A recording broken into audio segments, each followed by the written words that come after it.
വാർത്തയിലേക്ക് വിശദമായി. ആന്റണി പെരുമ്പാവൂർ സുരേഷ് കുമാർ തർക്കം ഒത്തുതീർപ്പിലേക്ക്. സുരേഷ് കുമാറിനെതിരായ ഫേസ്ബുക്ക് പോസ്റ്റ് ആന്റണി പെരുമ്പാവൂർ പിൻവലിച്ചു.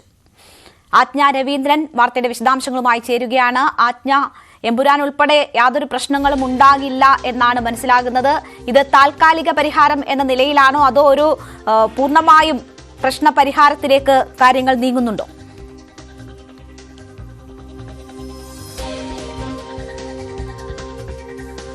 രേണുക, ഇതുമായി ബന്ധപ്പെട്ട് film chamber president BR Jacob സംസാരിച്ചിരുന്നു. ഈ ആന്റണി പെരുമ്പാവൂരുമായി സംസാരിച്ചിരുന്നു.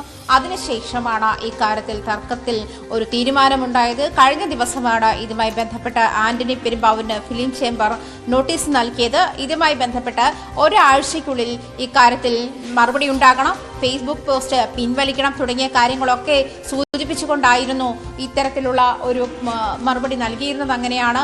അതേസമയം ഈ ഫേസ്ബുക്ക് പോസ്റ്റ് പിൻവലിക്കുന്നതുമായി ബന്ധപ്പെട്ട് തന്നെയാണ് കർശനമായി പറഞ്ഞ് 7 ദിവസത്തിനുള്ളിൽ ഫേസ്ബുക്ക് പോസ്റ്റ് പിൻവലിച്ചില്ലെങ്കിൽ അതിൽ നടപടി ഉണ്ടാകും.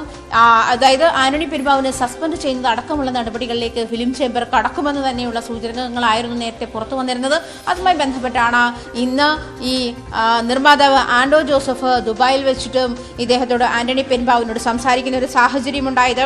അതുപോലെ തന്നെ ഈ പ്രശ്നങ്ങൾക്ക് തുടക്കമുണ്ടായത് ഫെബ്രുവരി 6-ന് G സുരേഷ് കുമാർ പ്രൊഡ്യൂസേഴ്സ് അസോസിയേഷന് ഉൾപ്പെടെയുള്ള സംഘടനകൾ ചേർന്ന് നടത്തിയ വാർത്താ സമ്മേളനത്തിലാണ് സിനിമാ മേഖല വലിയ പ്രതിസന്ധിയിലേക്ക് പോവുകയാണ്.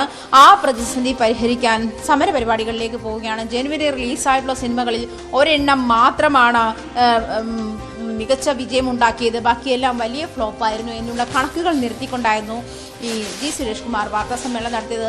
അതിൽ റിലീസാകാത്ത എമ്പുരാന്റെ ബജറ്റ് ഉൾപ്പെടെയുള്ള 140 കോടി ബജറ്റിട്ടാണ് എമ്പുരാൻ റിലീസ് ചെയ്യുന്നത് തുടങ്ങിയ കാര്യങ്ങളൊക്കെ സൂചിപ്പിച്ചിരുന്നതാണ് ഇത്തരത്തിൽ ആന്റണി പെരുമ്പാവൂരിനെ ചൊടിപ്പിച്ചതെന്നാണ് ആന്റണി പെരുമ്പാവൂർ പറഞ്ഞത്. അങ്ങനെയാണ് അദ്ദേഹം നൽകിയ വിശദീകരണം. അങ്ങനെയാണ് അതായിരുന്നു. പിന്നീട് അതേ തുടർന്ന് ആന്റണി പെരുമ്പാവൂർ G സുരേഷ് കുമാറിനെതിരെ ഫേസ്ബുക്കിൽ പോസ്റ്റ് ഇടുകയും അത് മോഹൻലാലും പൃഥ്വിരാജും അജു വർഗീസും അടക്കമുള്ള താരങ്ങൾ അതിനെ പിന്തുണച്ചുകൊണ്ട് രംഗത്ത് വരുന്നതും കൂടുതൽ തർക്കത്തിന് ഇടയാക്കുകയും നമ്മൾ ഈ കണ്ട ഇതുവരെ സിനിമാ മേഖല അനുഭവിച്ച പ്രതിസന്ധിക്ക് കാരണമായത് ആ തർക്കമായിരുന്നു.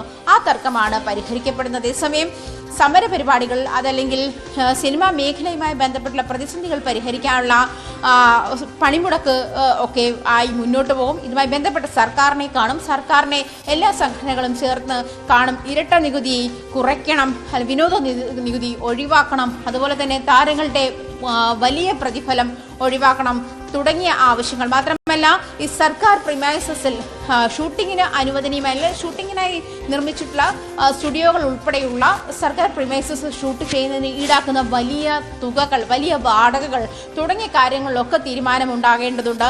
എന്തായാലും കഴിഞ്ഞ ഒരാഴ്ചയായിട്ട് സിനിമാ മേഖല നേരിട്ടുകൊണ്ടിരിക്കുന്ന തർക്കത്തിന് തീരുമാനമായിരിക്കുകയാണ്.